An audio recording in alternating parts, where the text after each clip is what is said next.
Alors, je vous souhaite la bienvenue. On va recommencer ensemble aujourd'hui la série d'enseignements que j'ai donnée sur le livre de l'Apocalypse.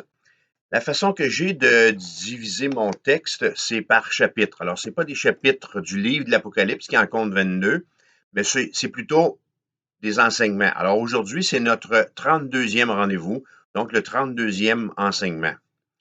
Nous sommes en train d'étudier la portion du livre de l'Apocalypse du chapitre 4 à aller jusqu'à la fin du livre, au chapitre 22.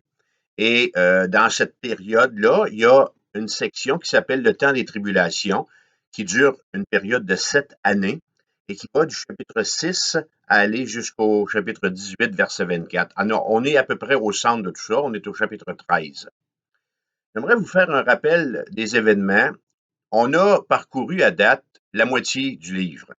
Au chapitre 1, on a vu que Jean reçoit une vision qu'il doit partager. Chapitres 2 et 3 sont les temps de l'Église de Jésus-Christ. Alors, c'est-à-dire que c'est la période de la grâce dans laquelle nous sommes, nous, les chrétiens évangéliques. Il y a du changement à l'horizon parce que quand on arrive au chapitre 4, verset 1, l'Église de Jésus-Christ est enlevée. Et on a dans ce texte une introduction à la majesté de celui qui est sur le trône, c'est-à-dire Dieu. Arrive le chapitre 5 et la présentation de Christ, de Jésus-Christ, qui est le seul digne d'ouvrir le livre, pardon, et d'en rompre les sceaux, et ainsi de donner le point de départ au dernier jugement. Le chapitre de la révélation de l'autorité absolue de Christ commence à partir de cet endroit-là. Chapitre 6, on commence avec le jugement des 6 premiers sceaux. Ce qu'on doit savoir, ce qu'on doit se rappeler, c'est qu'il y a 3 séries de jugements. Les 7 sceaux, les 7 trompettes et les 7 coupes. Alors, au chapitre 6, on a les premiers 6 jugements des 7 sceaux qui sont dirigés contre l'humanité. Chapitre 7, l'introduction nous est faite des 144 000 évangélistes juifs qui vont exercer leur ministère et qui vont recevoir une extraordinaire réponse, en réponse à, à l'appel qu'ils vont faire aux gens d'être sauvés. Chapitre 8 et 9, on a le jugement du 7e sceau et des 6 premières trompettes qui est dirigé cette fois contre la création. Au terme du chapitre 9, le jour, nous dit la Bible, a perdu un tiers de sa luminosité et la nuit la même chose. Il fait plus froid sur la terre et la moitié de la population mondiale a disparu. Chapitre 10, le livre aux 7 sceaux est complètement couvert. Chapitre 11, le ministère des 2 témoins de Dieu, joint au ministère des 144 000, produit une manne de croyants de toutes nations et le salut des Juifs également. Alors, c'est une bénédiction sur Israël qui met, avons-nous vu, Satan en colère. Alors là, ce qu'on s'est vu la dernière fois, alors c'était en mai 2021, alors aujourd'hui on est en janvier 2022, alors il y a eu une pause entre les deux, entre le chapitre 12 et le chapitre 13.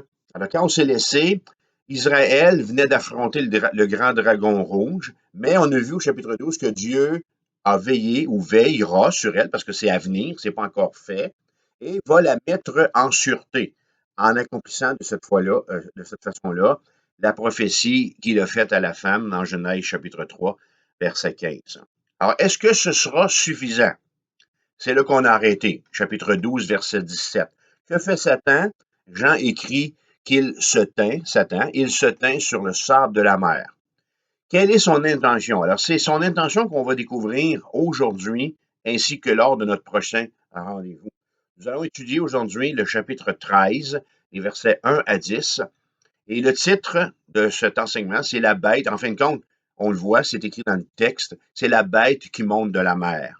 Il y a une première bête qui monte de la mer, il y en a une seconde qui va monter de la terre, à partir du verset 11, c'est ce qu'on va voir la semaine prochaine. J'aimerais vous servir un avertissement ici, dans le sens que ce texte est assez descriptif. Cet enseignement-là est assez aussi euh, évocateur des qualités, si je peux dire, et de l'influence qu'exercera Satan sur notre terre. Alors, je vais parler dans les prochaines minutes de Trinité satanique et je vais parler de toute la puissance que Satan, l'Antéchrist, recevra. Alors, c'est un enseignement pour un public averti. C'est pour ça que je vous informe. Apocalypse chapitre 13, commençons notre lecture au verset 1. Puis je vis monter de la mer une bête qui avait 10 cornes et 7 têtes, et sur ses cornes 10 diadèmes, et sur ses têtes des noms de blasphème. La bête que je vis était semblable à un léopard. Ses pieds étaient comme ceux d'un ours et sa gueule comme une gueule de lion. Le dragon lui donna sa puissance et son trône et une grande autorité, pardon. Et je vis l'une de ses têtes comme blessée à mort, mais sa blessure mortelle fut guérie, et toute la terre était dans l'admiration derrière la bête. Et ils adorèrent le dragon parce qu'il avait donné l'autorité à la bête. Ils adorèrent la bête en disant, qui est semblable à la bête et qui peut combattre contre elle? Et il lui fut donné une bouche qui proférait des paroles arrogantes et des blasphèmes, et il lui fut donné le pouvoir d'agir pendant 42 mois. Et elle ouvrit sa bouche pour proférer des blasphèmes contre Dieu, pour blasphémer son nom et son tabernacle, et ceux qui habitent dans le ciel. Et il lui fut donné de faire la guerre aux saints et de les vaincre. Et il lui fut donné autorité sur toute tribu, tout peuple, toute langue et toute nation. Et tous les habitants de la terre l'adoreront, ceux dont le nom n'a pas été écrit dès la fondation du monde dans le livre de vie de l'agneau qui a été immolé. Si quelqu'un a des oreilles, qu'il entende. Si quelqu'un mène en captivité, il ira en captivité. Si quelqu'un tue par l'épée, il faut qu'il soit tué par l'épée. C'est ici la persévérance et la foi des saints. Alors que le Seigneur puisse bénir sa parole à nos cœurs et nous aider surtout à comprendre et à saisir tout, tout l'impact que ce texte-là a à nous révéler. Je vous dirai ceci en introduction. Dans le livre des Juges, qui est un des livres de l'Ancien Testament, après le Pentateuque, au terme du ministère de ses chefs, alors Dieu avait établi sur Israël des leaders ou des chefs spirituels qu'il avait placés afin que ces hommes et ces femmes puissent diriger les Juifs, diriger le peuple. Mais au terme du ministère de ces juges, le peuple s'est révolté et a demandé au dernier d'entre eux, au dernier juge, à Samuel, un roi comme les autres nations. On veut être semblable aux autres. Alors donne-nous un représentant, un monarque qu'on va pouvoir voir et toucher.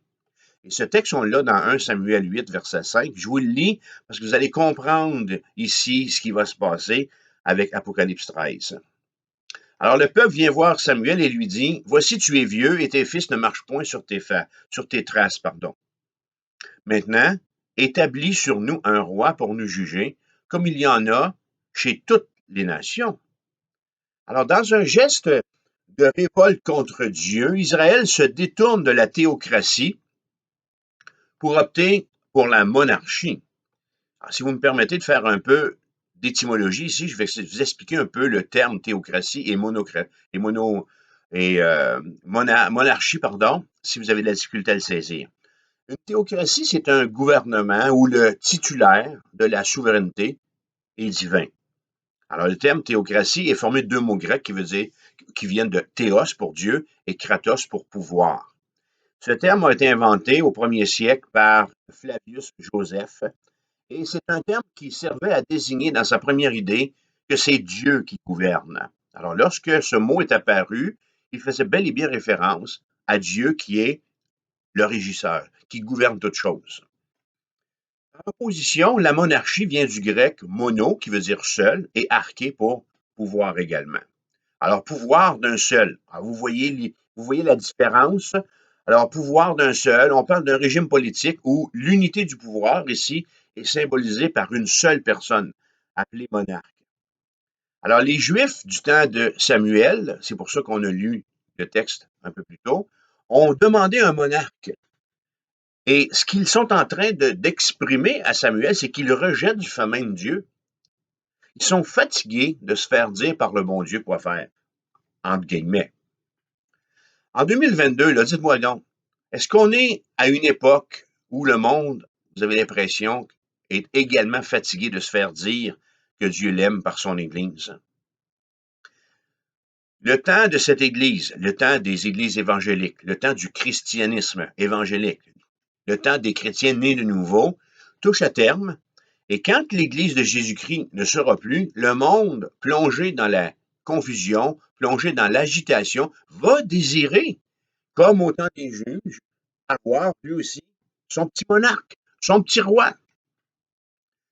Une humanité qui a rejeté Dieu est mûre pour adorer n'importe qui et n'importe quoi.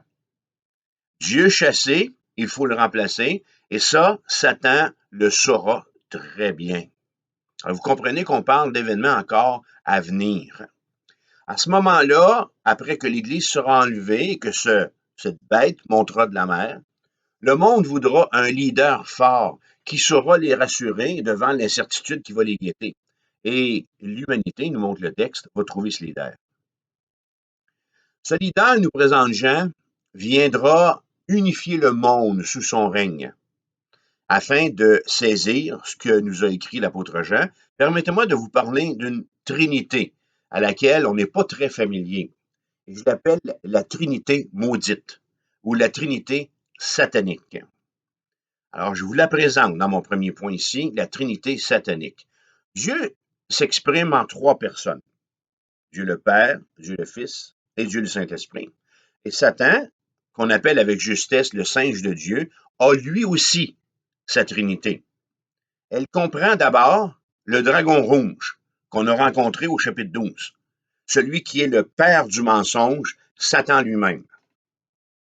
Elle compte, en second lieu, la bête qui monte de la mer, l'Antéchrist, celui qui va devenir l'incarnation même de Satan, qui va posséder ses pouvoirs.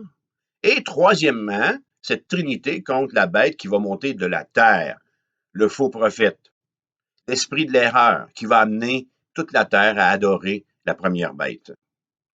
Alors, Jésus, nous voyons dans Jean 14, 15 et 16, a son paraclet, celui qui nous a été donné pour le remplacer, l'Esprit Saint, notre avocat. Satan aura lui aussi son représentant des pouvoirs absolus, son menteur d'avocat de bras droit. C'est comme ça que je le nomme. Au chapitre 12, Satan a travaillé ouvertement en s'en prenant à la femme que nous avons identifiée comme étant Israël. Résultat, il a été chassé du ciel. Au chapitre 13, il est sur la terre, animé d'une grande colère, sachant qu'il a très peu de temps devant lui. Je vais vous faire réaliser une chose temporelle ici. C'est la première fois, et je serais porté de dire que c'est la seule fois, qu'une créature éternelle est confrontée à la réalité du temps humain. Satan, pendant 7 années, va goûter à la réalité à laquelle nous faisons face, vous et moi, qu'une journée n'a pas plus que 24 heures et souvent que les journées sont vite passées. Alors, Satan va être encadré par notre temps temporel, si je peux le dire comme ça, là, mais je pense que vous saisissez l'image. Maintenant, pourquoi est-ce que je dis que Satan singe Dieu? En fait, ce qu'il va faire avec ses deux acolytes, il va imiter le ministère de Jésus-Christ. Jésus, en tant que personne, je vais vous citer 3 textes, a eu 3 ministères. Jésus a été prophète, Jésus a été sacrificateur et Jésus a été roi. Voici le texte qui nous montre que Jésus a été prophète. Deutéronome chapitre 18, verset 15, Moïse écrit ceci. L'Éternel ton Dieu te suscitera du milieu de toi, d'entre tes frères, un prophète comme moi. Vous l'écouterez. Alors, on comprend que c'est Dieu qui parle, rapporté ici par Moïse dans Deutéronome. Dans le livre aux Hébreux, on a un autre texte qui affirme son ministère de sacrificateur.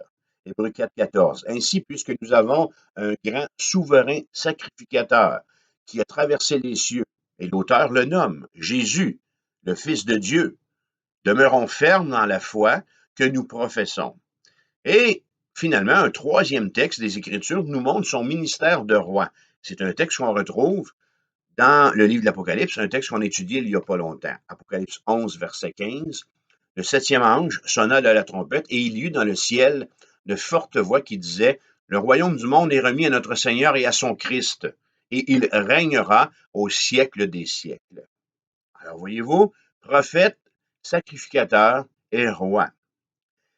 Satan, après avoir créé une trinité qui va parodier la trinité divine, va pousser sa folie jusqu'à imiter les 3 ministères de Jésus. Au moment où l'Antéchrist sera proclamé roi par la terre, grâce au travail de persuasion de la seconde bête, il va cumuler en même temps les fonctions de prophète et de sacrificateur d'une nouvelle religion, reconnue à ce moment-là par tout le monde. Le prophète Daniel, je vais vous lire Daniel chapitre 8, versets 23 à 25, écrit ceci. Il s'élèvera un roi impudent et artificieux.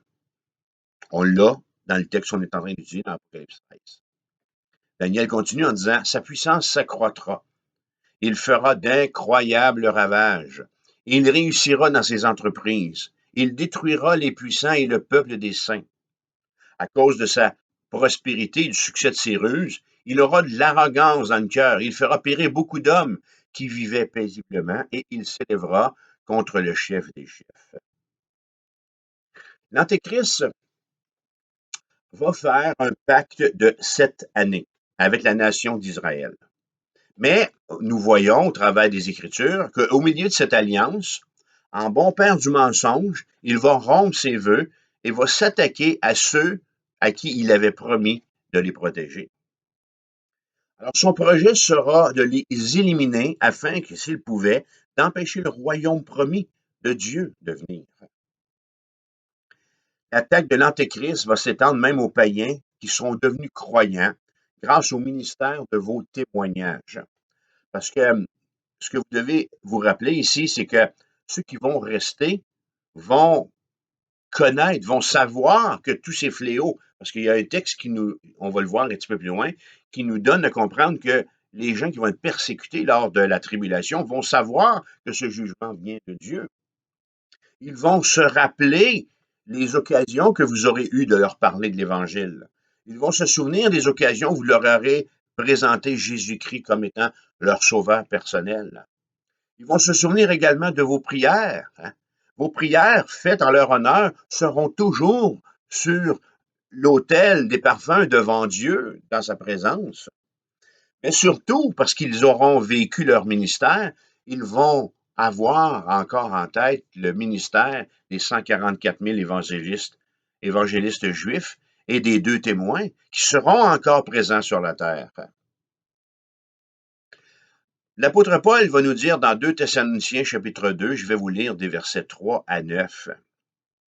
Il va nous dire ceci, que personne ne vous séduise d'aucune manière, car il faut que l'apostasie soit arrivée auparavant. Alors, de quoi est-ce qu'il est question ici?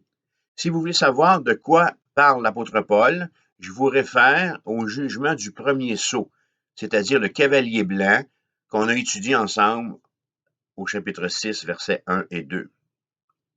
Alors, il dit, Paul, il faut que l'apostasie soit d'abord arrivée et qu'on a vu paraître l'homme du péché, le fils de la perdition, l'adversaire qui s'élève au-dessus de tout ce qu'on appelle Dieu ou de ce qu'on adore jusqu'à s'asseoir dans le temple. Alors, on a une bonne définition de qui sera cet adversaire. L'homme du péché, le fils de la perdition, l'adversaire qui s'élève contre tout ce qu'on appelle Dieu et qui va même aller jusqu'à s'asseoir dans le temple. Il y a une note ici que je devrais faire, c'est que ce temple qui sera reconstruit à Jérusalem même, et c'est un projet à venir, parce qu'il doit être reconstruit en l'endroit même où est le lieu par excellence de toute l'adoration islamique, le temple du dôme, ou le dôme du rocher qu'on appelle, voilà. Alors, cet endroit est la place forte de l'islam. Alors, ce lieu de culte doit être d'abord détruit afin que Israël puisse reconstruire le temple. Et là, Paul nous dit, dans 2 Thessaloniciens ici, que cet adversaire va aller jusqu'à s'asseoir dans le temple, dans ce temple qui sera reconstruit, se proclamant lui-même Dieu. Paul continue, verset 5, en disant, « Ne vous souvenez-vous pas de ce que je vous disais ces choses lorsque j'étais encore chez vous? » S'il y a quelque chose qui n'était pas tabou pour l'apôtre Paul, c'était bien l'eschatologie, c'est-à-dire la doctrine des temps de la fin. Paul a placé les chrétiens, Paul a placé les églises qu'il a fondées devant la réalité que Jésus revient pour nous prendre avec lui et qu'il y aura un jugement sur cette terre, ou contre cette terre et ses habitants.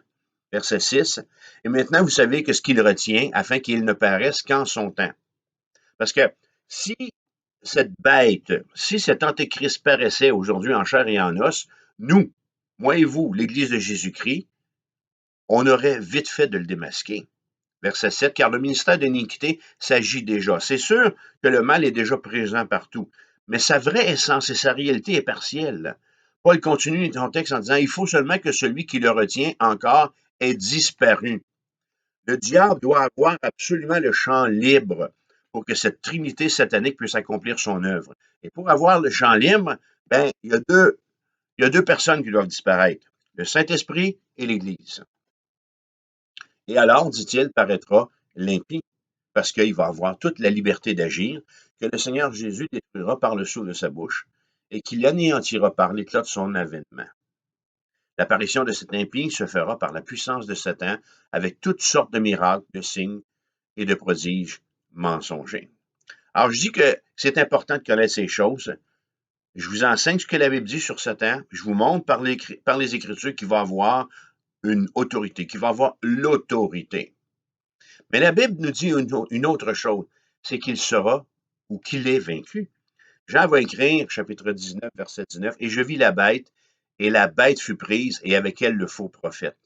Ils furent tous les deux jetés vivants dans l'étang ardent de feu. » Il est là le bon côté pour nous.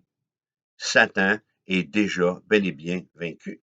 Mais en attendant, il a un rôle à jouer dans cette période de la tribulation qu'on étudie.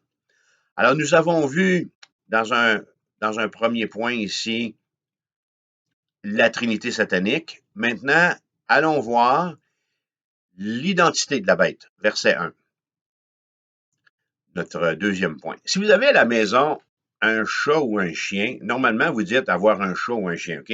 Vous ne dites pas, ben, j'ai une bête. Alors que Jean parle d'une bête, il évoque ici quelque chose de méchant. Et c'est souvent le sens désigné quand on parle d'une bête. On est en présence, dans ce texte, d'un fauve, pour ne pas dire, en fait, d'un monstre. L'Antéchrist va avoir une personnalité féroce et rapace et viendra directement de l'abîme, mot auquel ici la mère fait référence. Dans cet abîme sont présentement enfermés des démons. Où est-ce qu'il est cet abîme-là? Il est au centre, sous nos pieds, au centre de la terre. Or, l'Antéchrist, nous dit la Bible, sera un homme. Paul vient de nous le démontrer dans 2 Thessaloniciens, qui va être habité d'un démon puissant qui va provenir de l'abîme. Cet homme démoniaque sera un très grand orateur, un intellectuel et un génie. Il aura tout pour plaire et diriger. Il aura du charisme, du charme. Ce sera un leader immensément puissant. Ajoutez à toutes ces qualités humaines le pouvoir infernal et vous avez un surhomme. Cet antéchrist, comme le dragon du chapitre 12, va avoir plusieurs têtes, des cornes, des diadèmes et des noms de blasphème. C'est-à-dire qu'il va avoir des alliés puissants, offensivement et défensivement, qui se seront donné des noms faisant déshonneur à Dieu. Je me permets d'ajouter ici qu'ils se donneront des doctrines et pratiques ayant pour but expressément de ridiculiser Dieu et les saints qui seront encore présents sur terre. Comme de raison, les saints qui se seront convertis pendant le jugement des 7 sceaux. Ces acolytes de l'Antéchrist et puissants leaders régneront en même temps que lui sur les royaumes de la terre.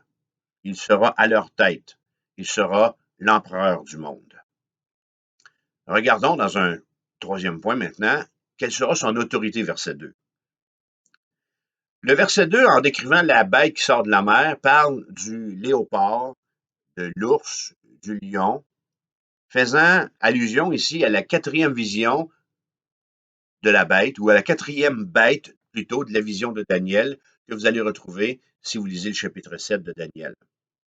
Et cette vision de cette bête préfigure une belle Macédoine pour les hommes que cet antéchrist va gouverner. L'évocation de ces animaux ici, ce qu'on doit comprendre, c'est qu'elle fait référence à la férocité et à la brutalité des empires anciens. Une férocité qui est légendaire et qui est connue ou qui nous est rendue accessible grâce à Hollywood. Vous allez peut-être trouver que je force, mais quand on regarde des films comme Gladiateur, Alexandre le Grand, Hollywood nous fait voir ce que pouvait faire de puissants leaders romains et macédoniens. Le film 300 a soulevé la couverte sur la méchanceté des peuples orientaux, asiatiques, contre les Grecs. Alors que ces peuples anciens eussent été des Égyptiens, des Assyriens, des Babyloniens, des Perses, des Grecs, des Romains ou les autres, les empires auxquels fait référence Jean étaient des empires sanguinaires, des empires égoïstes et des empires brutaux. Ce qu'on doit comprendre ici, c'est que le dernier empire dont il est question ici aura tout ce que les empires anciens ont eu comme vice. Tous les travers de ces empires-là, anciens, dans le même. Voilà ce que veut qu'on comprenne l'apôtre. Cet empire, le dernier empire, va constituer la dernière attaque ou la dernière alternative de Satan pour mettre fin au règne de Christ. Puisque le dragon est la source de l'autorité de l'Antéchrist, rien ni personne ne pourra le stopper ou lui tenir tête. Le dragon se servira de cette bête pour se battre contre Dieu, et les anges n'interviendront pas, puisque Dieu aura éliminé du chemin de Satan tout ce qui aurait pu lui nuire. On l'a vu dans 2 Thessaloniciens, tantôt au chapitre 2. Satan sera libre d'agir comme bon lui semble et ne devra en répondre devant personne. L'Antéchrist va accéder au pouvoir absolu dans un monde où le péché aura libre cours. Assis dans nos églises confortables, en ce moment, on peut avoir de la difficulté à envisager qu'un tel pouvoir soit donné à un seul homme. Il n'y a rien de nouveau sous le soleil, dit Ecclésiaste. Il existe des parallèles dans l'histoire de l'humanité. Quand un peuple est désespéré puis que les circonstances le permettent, un tel leader émerge à tout coup. Les dictateurs gagnent en popularité, la majeure partie du temps en offrant des solutions à des sociétés malades. Alors, c'est comme ça qu'Adolf Hitler a été élevé jusqu'au rang de chancelier en offrant à une Allemagne dans le chaos économique et politique la proéminence, la puissance et la prospérité. Si l'Allemagne est descendue dans la rue pour l'acclamer, c'est parce qu'il a été habile, qu'il a été capable de vendre sa salade, si vous me passez l'expression. On connaît tous le genre de bien que cet homme a fait. Il avait le pouvoir absolu. Il a toujours pensé faire le bien pour son Allemagne chérie, mais on sait ce que ça a coûté aux autres nations, surtout au peuple juif. Alors, l'Antéchrist, chancelier dictateur de Satan, sera plus puissant qu'Hitler et accédera au pouvoir au sein d'un chaos incroyable et sans pareil pendant la tribulation. Alors, vous êtes maintenant en mesure de comprendre la raison des animaux dans la vision de Jean, de voir que cet empire va broyer, va déchirer tout ce qui tentera de lui résister. Comment est-ce qu'il pourra faire ça? Verset 2, le dragon lui donne sa puissance, lui donne son trône, lui donne une grande autorité. Mon étude du livre de l'Apocalypse me responsabilise devant mon prochain. Comme me rappelle le texte suivant de l'apôtre Paul dans 2 Corinthiens 5, 14, car, dit-il, l'amour de Christ nous presse, parce que nous estimons que si un seul est mort pour tous, tous donc sont morts. En enseignant ça devant vous aujourd'hui, c'est l'amour de Christ qui me presse, afin que vous puissiez, si ce n'est pas encore fait, connaître l'amour de Jésus-Christ et l'accepter comme votre sauveur personnel. Voyons comme prochain point, 4e, je crois, son acclamation, verset 3. Alors maintenant, l'Antéchrist a besoin d'un coup d'éclat pour gagner l'électorat au premier tour de scrutin. On sait comment ça fonctionne. Il y a des pays qui ont ça. 1 tour, 2 tours, et ainsi de suite, jusqu'à temps qu'on élise notre président ou notre premier ministre. C'est écrit, et je vis l'une de ses têtes comme blessée à mort, mais sa blessure mortelle fut guérie, et toute la terre était dans l'admiration derrière la bête. Alors, l'Antéchrist n'aura pas une deuxième occasion de faire une première impression. Il existe plusieurs interprétations de ce verset-là ici. Alors, je vais vous présenter uniquement l'interprétation ou l'explication qui fait l'unanimité des exégètes, avec laquelle, comme théologien, je suis d'accord. Je dis que dans ce texte, on a un signe évident qu'on est très avancé au calendrier du temps de la grâce et que le jour du jugement est proche. Si vous avez suivi mon exposé en faisant le calcul, nous avons établi qu'au moment où la bête sort de la mer, plus de la moitié de la population mondiale a péri. C'est donc dire que l'homme a été exposé à la mort plus que jamais dans toute son histoire, beaucoup plus qu'à la résurrection. Je m'explique. À qui attribuons-nous la résurrection qui a changé le monde? À Christ, quand il est sorti du tombeau en témoignant qu'il avait pris sur lui pleinement les péchés du monde. Or, en pleine tribulation, les non-croyants, ainsi que les adorateurs de la bête, ne seront pas trop enclins à croire à une résurrection qui les mettrait en contact avec Dieu. Alors, il va falloir que l'Antéchrist soit pas innovateur, OK? Il n'inventera rien de nouveau. C'est un singe, il copie tout le temps. Alors, il va falloir qu'il soit rusé. Alors, que dire d'une réincarnation? Le siècle du nouvel âge, on est pas mal là-dedans, vous êtes d'accord avec moi, et de la prolifération des religions orientales, dans lequel nous va favoriser l'humanité à adorer sur ses genoux ce menteur qui aura simulé sa propre mort et qui va proclamer renaître avec un esprit digne de celui qu'avait eu Christ. Quel subterfuge, quel mensonge! Mais souvenons-nous, tout lui sera permis. Il pourra dire, je suis la réincarnation et la vie. Celui qui vient à moi vivra. Rappelez-vous ce qu'a écrit Paul dans 2 Thessaloniciens 2. L'apparition de cet impie se fera par la puissance de Satan avec toutes sortes de miracles, de signes et de prodiges mensongers.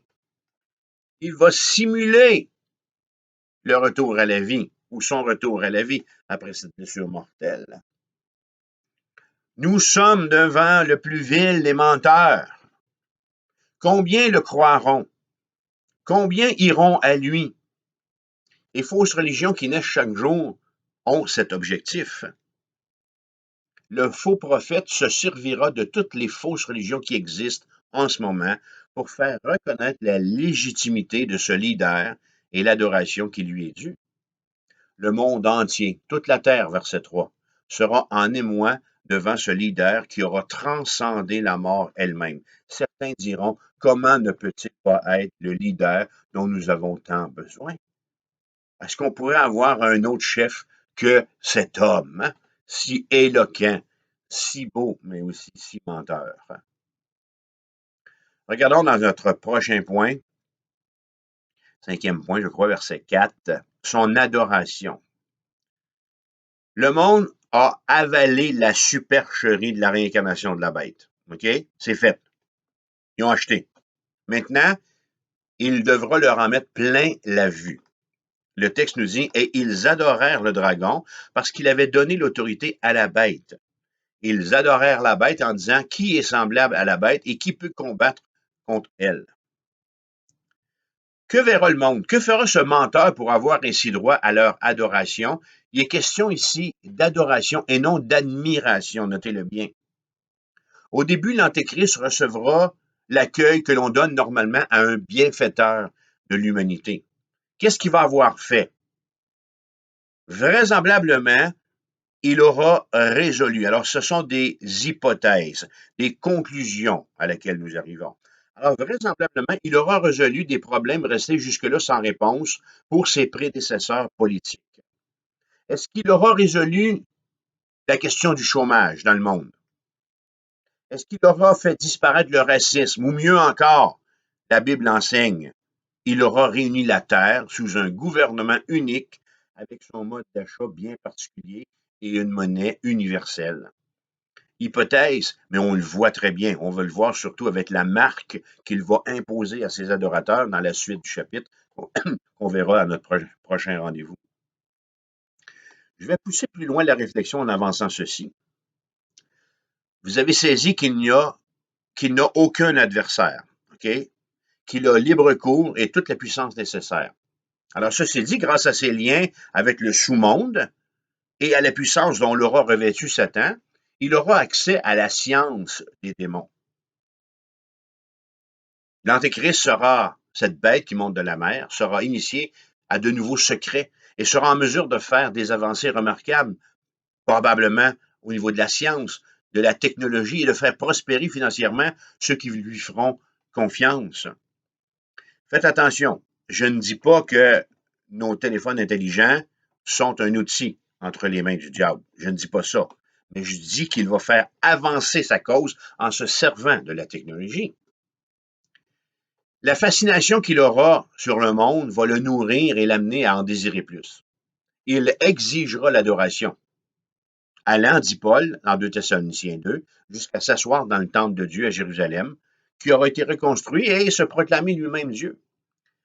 Le menteur, vous connaissez l'adage qui dit que il est assez menteur qu'il se croit lui-même, là? Ben, le menteur se croira lui-même et devant tout ce qu'il aura réalisé, que clamera la terre, le cri le plus désolant qu'un cœur d'homme puisse jamais pousser, un cri qui me glace le sang dans les veines, tant il est tragique.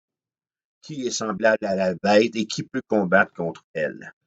Faut être rendu bas pour dire une chose pareille, mais c'est l'aveuglement dans lequel sera plongé le reste de l'humanité. Cette parole est le plagiat de ce qu'a dit Israël en Exode 15. Alors, souvenez-vous que Moïse a libéré Israël ou les Juifs du Pharaon. L'épisode de la mer Rouge est passé, la mer a été séparée, les eaux se sont refermées sur l'armée du Pharaon, le détruisant lui et son armée. Et au terme de cette délivrance, Israël dit qui est semblable à l'Éternel. C'est vraiment une parole d'adoration, d'admiration, une parole qui revient à l'Éternel, une parole qui a été prononcée après un acte miraculeux. Alors, cette parole est réservée à l'adoration de Dieu. Et là, on l'entend dans la bouche de ces gens, de ces hommes et ces femmes, ces enfants, qui vont dire qui est semblable à cette bête. Alors, ce sera ici accompli. Le monde aura placé la bête au-dessus de Dieu, ok, en lui reconnaissant la supériorité incontestée. Le monde adorera ce leader aux qualités surnaturelles, ne sachant pas qu'ils sont à genoux devant Satan. L'autre point, on va voir son activité, versets 5, 6 et 7.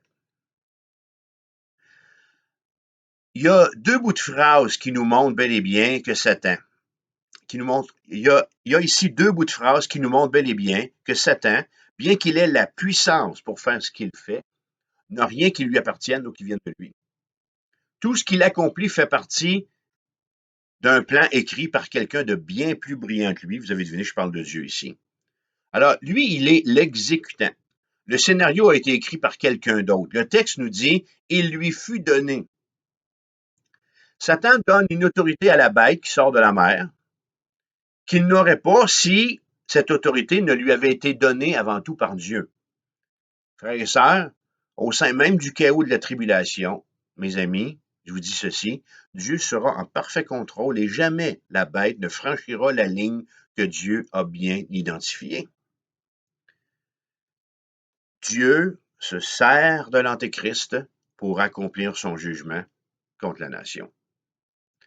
Souvenez-vous de Paul aux Romains, chapitre 13, qui dira, verset 1, « Il n'y a d'autorité qui ne vienne de Dieu, et les autorités qui existent ont été instituées de Dieu. » Aucun chef de gouvernement, aucun dictateur, aucun roi n'a jamais exercé son pouvoir sur les peuples. OK, il y en a qui c'est des dictateurs fous, OK, pris par le pouvoir, c'est une autre chose. Mais cette autorité, ce pouvoir qu'ils ont, c'est Dieu qui l'y autorise. Et les choses n'ont pas changé en temps de tribulation. Et Satan devra s'y conformer. Il lui fut donné le pouvoir d'agir pendant. Alors cette ligne pour lui, elle n'ira pas au-delà des 7 années que doit durer la tribulation. Ça, je vous ai dit tantôt qu'il est pris dans notre conception temporelle du temps, ou dans notre temps à nous. Il lui fut donné, dit Jean, une bouche. Le porte-parole de Satan exprimera peut-être avec de nouveaux mots, en fait, des blasphèmes, toute sa contrariété à l'égard de Dieu, et tout ce qu'il gouverne, et tout ce qui y vit. Jean nous fera remarquer bientôt que les hommes feront de même. Apocalypse chapitre 16, alors on va étudier ça dans quelques semaines, c'est à venir. Le verset 8, le quatrième versa sa coupe sur le soleil, et il lui fut donné de brûler les hommes par le feu, et les hommes furent brûlés par une grande chaleur. Et ils blasphémèrent le nom du Dieu qui a l'autorité sur ces fléaux, et ils ne se repentirent pas pour lui donner gloire. C'est triste. Ils savent que le jugement des 7 coupes, c'est la 3e série de jugement, qui s'abat sur eux, est un jugement du ciel, est un jugement divin. L'Antéchrist, alors ils savent, puis il n'y a pas de repentance. Alors l'Antéchrist ne fera pas que parler, il va agir également. Il va poser des gestes décisifs et des gestes fatals. Il va faire la guerre, écrit Jean. Il fera la guerre à qui? Eh bien, il va faire la guerre aux saints. Il va faire la guerre à ceux qui se seront convertis à Jésus-Christ, à ceux qui auront reconnu Jésus comme leur sauveur personnel, qui se seront repentis de leurs péchés, après le départ de l'Église, donc c'est-à-dire à partir du jugement du premier sceau, à aller jusqu'à où on est rendu là, au chapitre 13.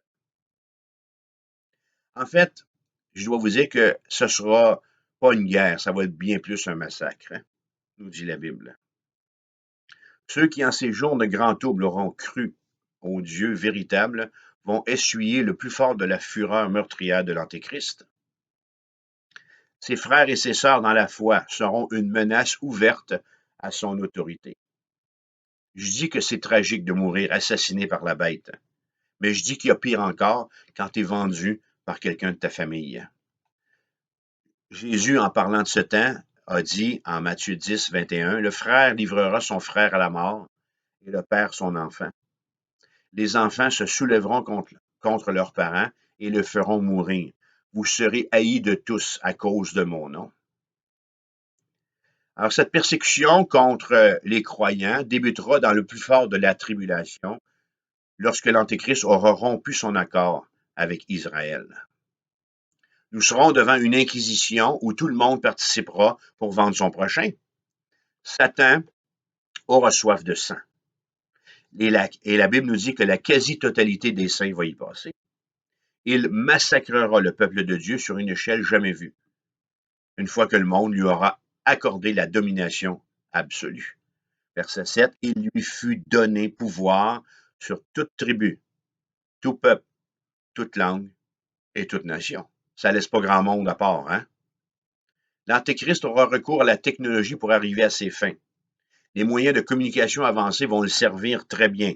Alors, je répète tantôt, l'Antéchrist n'est pas l'inventeur de nos téléphones intelligents. Il va s'en servir. Alors, on a ici encore, dans l'avancée de la technologie et des communications, un signe des temps de la fin. Mais il y a encore quelque chose que Satan ne pourra pas tuer. Il n'aura aucun pouvoir sur la foi de ses croyants. Il les renversera physiquement, mais jamais spirituellement.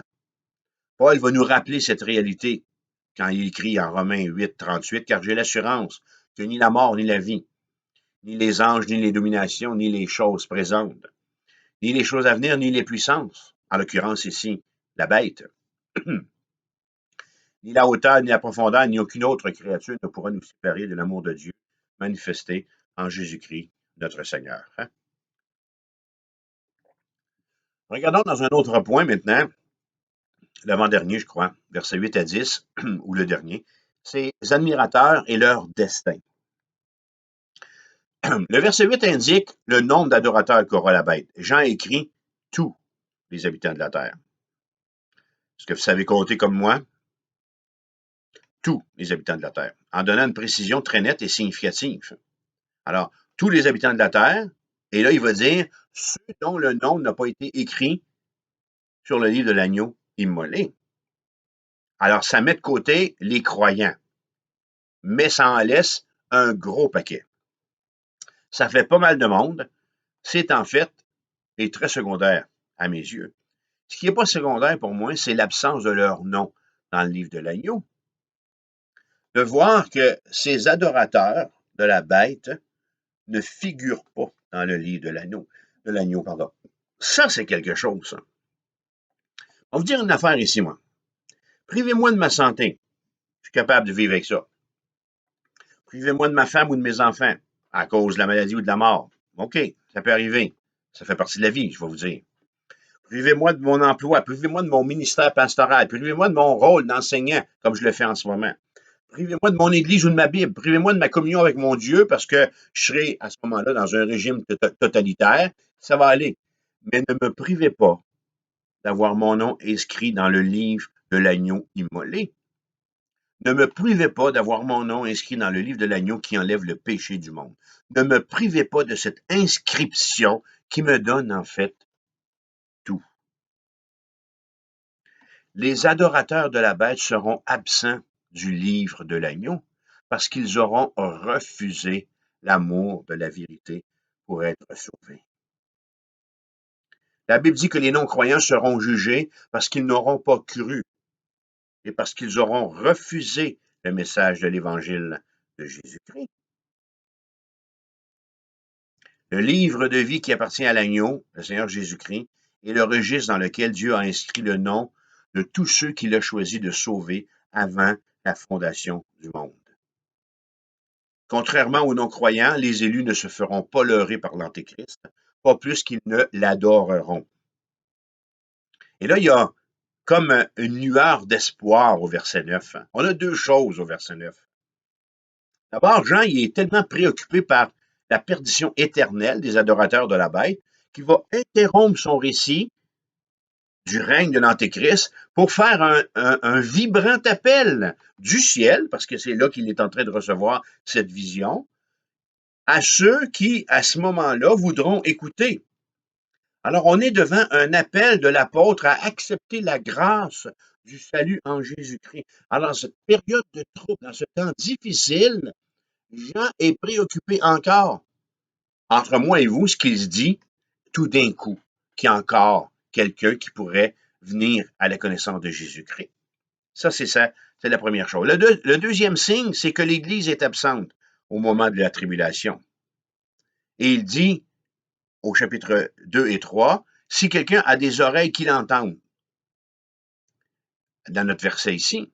Alors, dans les chapitres 2 et 3, il est toujours écrit que celui qui a des oreilles entende ce que l'Église dit, ou ce que l'Esprit dit aux Églises. Et là, il dit, si quelqu'un a des oreilles qu'il entende. Alors, ce n'est pas un verset pour l'Église absente qui a été enlevée à la rencontre du Seigneur. C'est un appel pour les non-croyants à quitter le chemin du mensonge et d'erreur dans lequel ils se seront laissés entraîner. Alors moi, j'ose croire et j'ose espérer et je prie que lorsque ce temps va arriver, que ces gens se souviendront de l'impact de nos témoignages, des partages, des messages qu'ils auront entendus, de cette prédication peut-être que vous serez en train d'écouter si vous n'êtes pas à Jésus-Christ encore. Finalement, Jean finit au verset 10 en encourageant ceux qui auront à passer par la persécution et la mort à faire confiance au Seigneur et à ne pas chercher à se venger ni à tuer leur prochain. En définitive, il leur demande d'être dociles vis-à-vis de la mort et de l'accepter. Dieu aura choisi de faire passer la plupart de tous les croyants de la tribulation par la prison, par la persécution et la mort en martyr. Alors, ils sont encouragés par le verset 10, par ce texte, à accepter avec patience cette épreuve voulue par Dieu. L'apôtre Pierre a écrit dans 1 Pierre 4, 19, ainsi que ceux qui souffrent selon la volonté de Dieu remettent leur âme au fidèle Créateur en faisant ce qui est bien. Je demeure convaincu qu'en agissant ainsi, les croyants de la tribulation vont provoquer deux choses. Ils vont réussir à mettre Satan encore plus en colère par leur résignation à tant vouloir plaire à Dieu. Et en second lieu, leur sang va être une semence, parce que la Bible affirme qu'ils seront une foule innombrable à avoir cru. Vous devez réaliser ici qu'on est devant cette réalité. Plus Satan va tuer de croyants, plus il va en avoir qui vont sortir des rangs. Alors pour le moment, aujourd'hui, on va laisser la bête monstrueuse de l'abîme commettre ses pires actions. On va laisser Satan et ses hordes de démons avoir leur heure, en nous rappelant que leur journée temporelle ne compte que 24 heures. Satan, souvenons-nous de ceci, a peu de temps. Dieu contrôle le futur et les croyants lui appartiennent bel et bien, tous les croyants de la tribulation. Alors en conclusion, je dis ceci. Bien avant la fondation du monde, Dieu avait prévu ce qu'il allait faire. Il avait prévu ce temps où le salut serait offert à tous les hommes, temps dans lequel nous sommes encore en ce moment. Il avait pensé au temps de l'Église où le Saint-Esprit habiterait le cœur des croyants. Mais les prophètes de l'Ancien Testament n'en surent rien. Même s'ils avaient connaissance de la gloire de Christ et de sa première venue, de son retour, ils ne savaient pas ce qu'il y aurait entre ces deux venues. Que ce soit Isaïe, que ce soit Michée, Zacharie, qui prophétisent Jésus-Christ, ils ne savent pas ce qui va se passer entre sa venue sur terre comme enfant et sa seconde venue comme juge. Un deuxième groupe, les disciples, ont montré tout au long du ministère de Jésus qu'ils s'attendaient à ce que son règne soit établi de leur vivant. Alors, eux non plus ne se doutaient pas que Dieu allait donner le privilège aux païens de goûter à sa grâce, ce qu'on voit quand on regarde le livre d'Actes des Apôtres, quand on voit les non-juifs se convertir à Jésus-Christ. Alors, Dieu a caché aux prophètes ses plans quant à la dispensation ou quant au temps de la grâce dans lequel nous sommes. Et Dieu a choisi de cacher aux disciples de Jésus les 20 siècles d'Église dans lesquels nous sommes en ce moment. Ces siècles, ces 20 siècles qu'on vient de passer là, depuis que Jésus est monté au ciel, aller jusqu'à aujourd'hui, ces siècles ont été les témoins de la dissolution politique d'empires, comme la puissance de Rome. Ces 20 siècles ont été les témoins de l'obscurantisme religieux du Moyen Âge, la Renaissance, la Réforme, la Révolution industrielle, les missions dans le monde. On a vu et on le voit encore la Bible traduite dans des langues qu'on ne connaisse pas, mais on ne connaît même pas l'existence. On voit l'évangélisation des nations. On a vu dans les 20 siècles, mais c'est sûr que vous comprenez qu'on se rapproche du 21e siècle, l'ère atomique, l'ère de la communication, qui est notre ère, qui va amener fort probablement le retour de Jésus-Christ. Alors, le moment du retour de Christ est encore caché pour nous. On ne le sait pas. Mais notre étude du livre, alors les prophètes de l'Ancien Testament n'avaient pas toute l'explication de la dispensation de la grâce. Les disciples ne savaient pas ce qui allait être les 20 siècles de l'Église. Et nous, on n'est pas plus au fait à savoir quand est-ce que Jésus va revenir. Mais notre étude du livre de l'Apocalypse nous fait voir que les signes précurseurs de son retour sont en place. Satan est encore en train de placer ses pions sur l'échiquier. Son premier suppôt paraîtra, c'est certain, et encore plus certain, il sera adoré, nous dit notre texte d'aujourd'hui. Il sera acclamé, aimé et servi parce qu'il sera investi de la puissance de séduction qu'a le diable. L'Église de Christ actuelle ne sera pas témoin de toute cette supercherie. Et je dis Amen. Mais je dis qu'elle a, l'Église de Jésus-Christ, la responsabilité d'avertir le monde. Alors, frères et sœurs, dans la foi, je vous laisse avec ce verset de l'apôtre Paul. Paul va dire dans Romains 10, 14, « Comment donc invoqueront-ils celui en qui ils n'ont pas cru? Et comment croiront-ils en celui dont ils n'ont pas entendu parler? Et comment en entendront-ils parler s'il n'y a personne qui prêche? » Je nous somme, je nous encourage, je nous exhorte, peuple de Dieu, à annoncer la bonne nouvelle du salut en Jésus-Christ. Et je prie le Seigneur, à vous, m'adressant à vous, qui ne connaissez pas Jésus-Christ comme votre sauveur personnel, de capituler et de tomber à genoux devant le Maître de l'univers, devant Jésus-Christ. Prions. Seigneur, on veut être reconnaissant pour ce que tu fais dans la vie de ton Église. Merci pour ce texte ce soir qui nous révèle que le moment est proche, peut-être plus proche qu'on le pense, que tu vas revenir pour établir ton règne millénaire sur cette terre et juger l'humanité, juger le péché et juger le diable. Nous avons été exposés devant ce texte à la réalité, Seigneur, de cette trinité satanique qui exercera un pouvoir absolu sur cette terre. Mais on est encouragé de voir que tu as le contrôle sur tout. Le verset 9 m'interpelle et nous interpelle à nous arrêter et à réfléchir sur notre appartenance. Est-ce que mon cœur appartient à Jésus-Christ ou si mon cœur appartient à mes jouets ou à une religion? Seigneur, fais l'œuvre que tu as à faire dans ma vie. Fais l'œuvre que tu as à faire dans mon cœur, afin que je comprenne que tu m'as aimé, afin que je puisse être sauvé. Pardonne mes fautes. Incline mon cœur vers toi, Seigneur. Révèle-toi à ma vie. C'est là ma prière. En Jésus, je prie. Amen. Lors de notre prochain rendez-vous, nous allons étudier Apocalypse chapitre 13, versets 11 à 18. Ce sera notre 33e rendez-vous. Et on va voir le fameux chiffre 666, ou la bête qui monte de la terre. Alors, c'est un rendez-vous. À la semaine prochaine. Dieu vous bénisse.